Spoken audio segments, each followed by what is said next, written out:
All right, with that out of the way, let's start talking about the theory of colors. Now, this is going to be a very cursory introduction, and we're going to focus mostly on color as it relates to absorption. So to discuss this, first of all, let's talk about what we are and aren't going to say. So there are different ways to produce colors. One is absorption paired with, and we're going to lump reflection there as well, but a specific type of reflection, specifically when we have a white light reflecting off a surface that absorbs. Now, this is different than scattering. So scattering is when light is reflected, but it's not absorbed. And scattering has a very different effect on light than something like absorbance reflection. So what do I mean? Milk is white, but it's not really white. That sounds weird to say, but it's not white because that's the color of milk. It's white because the light is getting scattered off the fat molecule. So if you've ever isolated fat from milk, you've made butter. Butter's yellow, it's not white. So why would it be white in solution? Well, the reason is that you have Rayleigh scattering. The light hits the molecules and it's just kind of scattered off. So it's like a mirror, but it's a mirror that doesn't have coherence.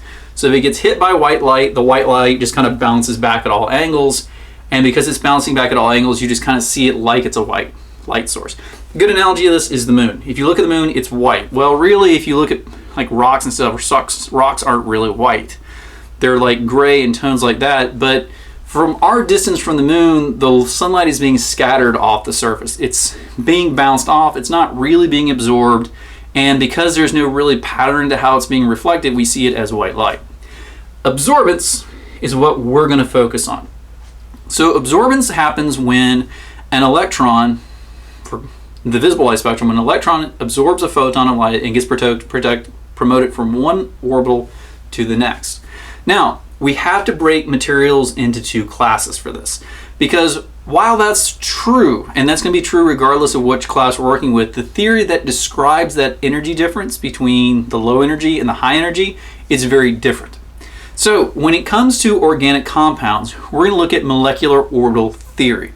And molecular orbital theory, as it relates to absorbing light, states that when we create molecular orbitals, we do it by adding and subtracting the wave functions of individual atomic orbitals. So we get discrete orbitals, energies. And the light we absorb, the color we absorb, is caused by electrons being excited from what's called the HOMO, the highest occupied molecular orbital, up to the lowest unoccupied molecular orbital, LUMO, the LUMO. The HOMO-LUMO difference dictates the color that is absorbed by the material. Now, this theory means that there is one wavelength that is absorbed. So when we see absorbance with organic compounds, it's discrete frequencies corresponding to the differences of the individual molecular orbitals. Now, I say one frequency, it's really a spread of frequencies, because if the electron only absorbed at that one energy, we would know the energy of the electron precisely. That violates Heisenberg uncertainty. So around a frequency. For inorganic materials, so things that contain both a metal and a non-metal, we're going to work with band gap theory. Now, band gap theory is very similar to molecular orbital theory. In fact, it comes out of molecular orbital theory. But what it says is that when we have a big chunk of this inorganic material, so again, metal bound to non-metal, we actually end up with a whole bunch of molecular orbitals that are generated. And so whereas with an organic molecule it has a lot, but like maybe 100 at most for big compounds, we're talking thousands and thousands and thousands of molecular orbitals with inorganic materials.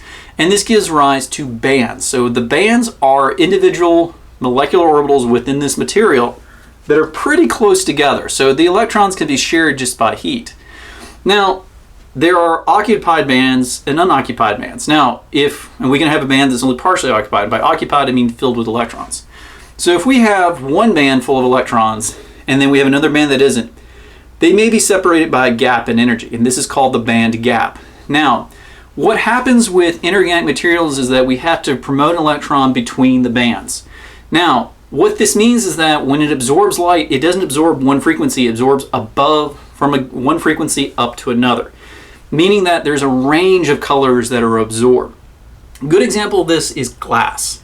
So if you look at glass is clear to us, and it's clear to us because the energy between the filled band and the unfilled band is basically way bigger than the visible spectrum.